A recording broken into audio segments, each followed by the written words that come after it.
देवी और सज्जनों, नमस्कार। पहले तो आप सबको एडवांस में हैप्पी न्यू ईयर, नव वर्ष की शुभकामनाएं। 2021 आप सबके लिए मंगलमय हो, ऐसी हम शुभकामनाएं करते हैं। आज जो मैं स्टोरी आपको बताने वाला हूँ उसका शीर्षक है नास्तिक। नास्तिक और आस्तिक आप दुनिया में जानते हैं किस टाइप के होते हैं। कुछ लोग ऐसे हैं कि मैं ही मैं हूँ, मैं ही मैं हूँ, कोई मालिक नहीं, भगवान कुछ नहीं, कोई नहीं मानते हैं।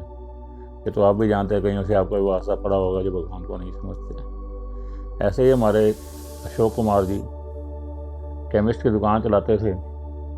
भगवान से उनका दूर दूर तक कोई नाता नहीं था। कोई मांगने वाला भी आगे कोई भगवान के बोल भी देता, अरे आगे हो जा, ऐसे कर देते थे। लोग उसको यही समझाते थे, भाई तू केमिस्ट का काम करता है, बहुत उसका एक्सपीरियंस बहुत अच्छा था अशोक का।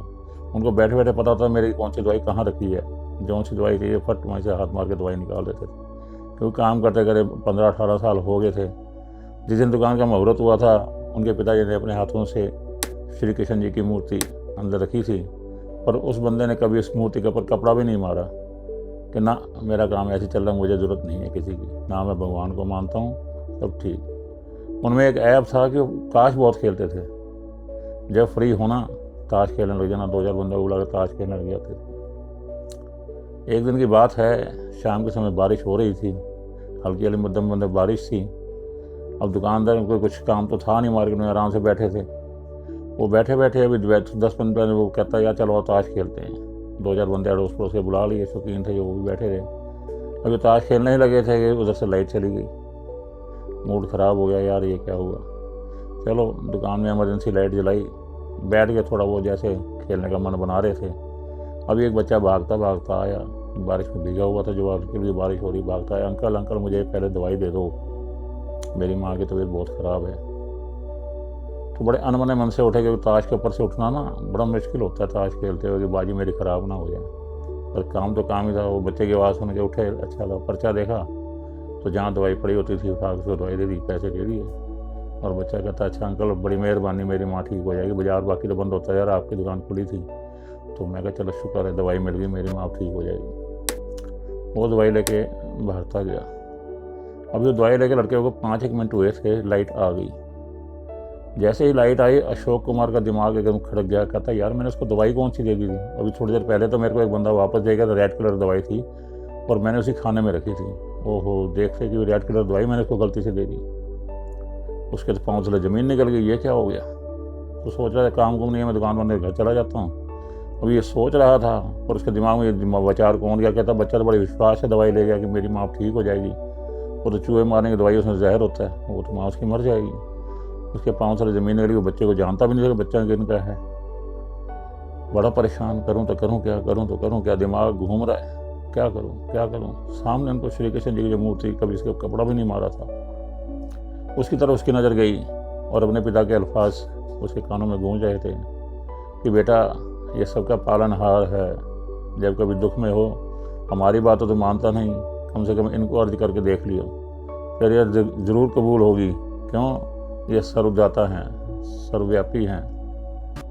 दिमाग में आई कि चाला जिनको आजमा के देखता हूँ कि तो हे मालिक, मैंने कभी आपकी पूजा तो करी नहीं, और आज जो मेरे से गलती हो गई, अगर इसका मेरा पछतावा निकल जाए, अगर उस बच्चे ने मेरी माँ को दवाई दे दी, वो तो मर जाएगी, डेफिनेटली मर जाएगी। क्यों, उसमें जहर है, रेड कलर है वो। अब मैं उस बच्चे को जानता भी नहीं, मैं करूँ क्या। आज कोई अपना करिश्मा दिखा तो मैं भी मानूँ कि तेरा अस्तित्व है दुनिया के अंदर। ये कह के 2 मिनट उसने आंखें बंद करके भगवान कृष्ण की मूर्ति के आगे खड़ा रहा। अभी मूर्ति के आगे से हटने वाला था, आंखें खोली तो बच्चा वापस भागता भागता आया, हाँफ रहा था। कहता अंकल मुझे वो दवाई दूध वाला दे दो। कहता बेटा क्या हुआ। उसको देख के बच्चे के देखा, जब उसकी जान में जाने के बच्चा वापस आया। कहता क्या हुआ बेटा। कहता अंकल बारिश इतनी हुई, मैं घर पे भागता जा रहा था, मेरा पैर फिसल गया, दवाई गिर गई, और दवाई गिर कर शीशी टूट गई है, तो मुझे दवाई दे दो, मेरे पास पैसे भी नहीं है अभी, और मैं आपको पैसे। कहता बेटा कोई बात नहीं, तू दवाई ले जा, पैसे कोई बात नहीं, अपनी माँ को ठीक कर। हालांकि उन्होंने कभी किसी को फ्री दवाई दी नहीं थी, क्योंकि उसकी कुछ ऐसी ही नीयत थी, ऐसी बात करता था, किसी को कम पैसे में भी दवाई नहीं देता था। पर उस दिन उसने कहा नहीं बेटा तू ले जा, कोई बात नहीं, अपनी माँ को ठीक कर, पैसे कोई बात नहीं। और बच्चा थैंक यू कह के लेके दवाई भागता चला गया। शुक्र किया उसने भगवान कृष्ण ने। कहता मैंने आज ये महिमा देख ली है कि कैसे लोग दुनिया तो कोई ऐसे नहीं मानती। आज तूने 1 मिनट में मेरी पुकार सुनी है और जिसका मुझे डर था उसे तूने मुझे बचा दिया। तो भाइयों ऐसा है, वो सर्वव्यापी है, वो इस चीज़ को सब तरह जानता है। और मान जाओ तुम ठीक है, नहीं तो वो मनवा भी देता है कि मैं दुनिया के अंदर मेरा अस्तित्व भी है। और यही कुछ अशोक के साथ हुआ, क्योंकि मोहल्ले वाले यही देखा करते थे कि अशोक को हुआ क्या, कुछ नहीं देख, किसी को पता नहीं। ये स्टोरी उसने अपने आप अपने कि भाई मैं कैसे कैसे नास्तिक था, मैं भगवान को मानता ही नहीं था और भगवान ने मुझे कैसे बनाया कि मेरा भी अस्तित्व दुनिया के अंदर है। तो भाई और बहनों, मेरा तो कहने का मतलब यही है कि मान जाओ तो अच्छा, नहीं तो मनवा तो देता ही है कि भैया मैं भी दुनिया के अंदर हूँ, मेरा भी कुछ अस्तित्व दुनिया में है।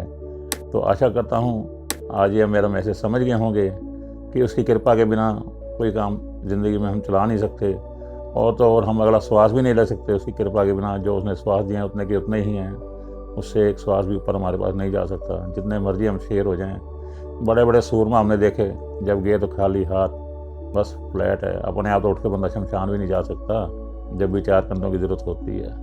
तो भाई और बहनों, मेरा तो कहने का मतलब यही था कि इसको हमेशा हाजिर नाजिर जानो तो ज़िंदगी भी स्मूथ है और अपने आप को भी विश्वास है। तो आशा करता हूँ आपको ये कहानी पसंद आई होगी। अगर पसंद आई हो तो कृपया इसे लाइक करें, कमेंट्स करें और शेयर भी करें।